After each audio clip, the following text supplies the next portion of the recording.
আসসালামু আলাইকুম সবাইকে। আশা করছি সবাই ভালো আছেন। আজকে আমি ফুলকপি আলু দিয়ে ডিম রান্না করব। অনেকেই তো ফুলকপি আলু দিয়ে রুই মাছ রান্না করে খেয়েছেন, আবার ফুলকপি দিয়ে ইলিশ মাছ রান্না করেও খেয়েছেন। একবার এরকম ফুলকপি আর আলু দিয়ে ডিম রান্না করে খেয়ে দেখবেন, খেতে খুবই ভালো লাগে। তো চলুন আর বেশি কথা না বলে ভিডিওটা শুরু করি। প্রথমেই আমি এখানে ফুলকপি আলু কেটে ভালোভাবে পরিষ্কার করে ধুয়ে নিয়েছি।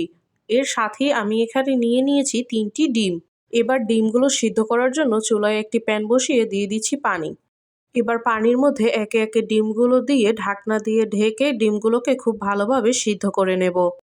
ঢাকনাটা সরিয়ে নিচ্ছি, ডিমগুলো ভালোভাবে সিদ্ধ হয়ে গেছে। এবার পানি থেকে উঠিয়ে ডিমের খোসাগুলোকে ভালোভাবে ছাড়িয়ে নেব। এই তো ডিমগুলো খোসা ছাড়িয়ে ভালোভাবে পরিষ্কার করে নিয়েছি। এবার একটি ছুরির সাহায্যে ডিমের গাগুলোকে একটু চিড়ে চিড়ে দিচ্ছি। এতে করে ডিমের মধ্যে মশলাগুলো ভালোভাবে ঢুকতে পারবে। এবার ডিমের মধ্যে দিয়ে দিচ্ছি হাফ চা চামচ লবণ। এর সাথেই দিয়ে দিচ্ছি সামান্য একটু হলুদের গুঁড়া। এবার হলুদ আর লবণের সাথে ডিমগুলোকে ভালোভাবে মেখে নিব। হলুদ আর লবণের সাথে ডিমগুলোকে ভালোভাবে মেখে নিয়েছি। এবার ডিমগুলো ভাজার জন্য চুলায় একটি প্যান বসিয়ে দিয়ে দিচ্ছি পরিমাণ মতো সয়াবিন তেল। তেলটা গরম হয়ে গেছে, এবার হলুদ আর লবণ মেখে রাখা ডিমগুলো তেলের মধ্যে দিয়ে দিব। এবার ডিমগুলোকে লাল লাল করে ভেজে নিব।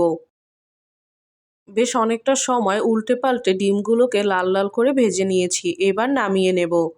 এবার আমি তেলের মধ্যে দিয়ে দিচ্ছি আগে থেকে কেটে ধুয়ে রাখা ফুলকপি আর আলু। এবার উপর থেকে দিয়ে দিচ্ছি হাফ চা চামচ লবণ। এর সাথেই দিয়ে দিব হলুদের গুঁড়া। এবার ফুলকপি আর আলুগুলোকে হালকা করে ভেজে নিব, একদম লাল লাল করে ভাজবো না। আলু আর ফুলকপি হালকা করে ভেজে নিয়েছি। এবার নামিয়ে নেব। এবার ফুলকপি আর আলু দিয়ে ডিম রান্না করব। চুলায় প্যান বসিয়ে দিয়ে দিচ্ছি পরিমাণ মতো সয়াবিন তেল। তেলটা ভালোভাবে গরম হয়ে গেছে। এবার তেলের মধ্যে দিয়ে দিচ্ছি বেশ কিছুটা পেঁয়াজ কুচি। এবার পেঁয়াজটাকে ভালোভাবে ভেজে নিব। বেশ অনেকটা সময় নিয়ে পেঁয়াজটাকে ভালোভাবে ভেজে নিয়েছি। এবার এর মধ্যে দিয়ে দিচ্ছি 1 চা চামচ আদা রসুন বাটা। আদা আর রসুন আমি একসাথেই বেটে নিয়েছি। এবার আদা আর রসুনটা ভালোভাবে ভেজে নিব, যতক্ষণ না পর্যন্ত আদা রসুনের কাঁচা গন্ধটা চলে যাবে। আদা আর রসুন ভালোভাবে ভাজা হয়ে গেছে। এবার দিয়ে দেব টমেটো কুচি। আপনারা চাইলে টমেটোর পেস্টও ব্যবহার করতে পারেন। এবার টমেটোর সাথে সব গুঁড়ো মশলাগুলো দিয়ে দিব। প্রথমেই দিয়ে দিচ্ছি স্বাদ মতো লবণ। এবার দিয়ে দিব হাফ চা চামচ হলুদের গুঁড়া। এবার দিয়ে দিব হাফ চা চামচ শুকনো মরিচের গুঁড়া। এখন সবকিছু ভালোভাবে একসাথে মিশিয়ে মশলাটাকে কষিয়ে নেব যতক্ষণ না পর্যন্ত মশলা থেকে তেল উঠে আসে। মশলাটা ভালোভাবে কষানো হয়ে গেছে। এবার দিয়ে দিব ভেজে রাখা ফুলকপি আর আলু। এবার দিয়ে দিব আগে থেকে ভেজে রাখা ডিমগুলো। এবার মশলার সাথে ফুলকপি আলু আর ডিম ভালোভাবে কষিয়ে নেব। ফুলকপি আলু আর ডিম মশলার সাথে খুব ভালোভাবে কষিয়ে নিয়েছি। এবার এর মধ্যে ঝোলের জন্য পরিমাণ মতো পানি দিয়ে দিব।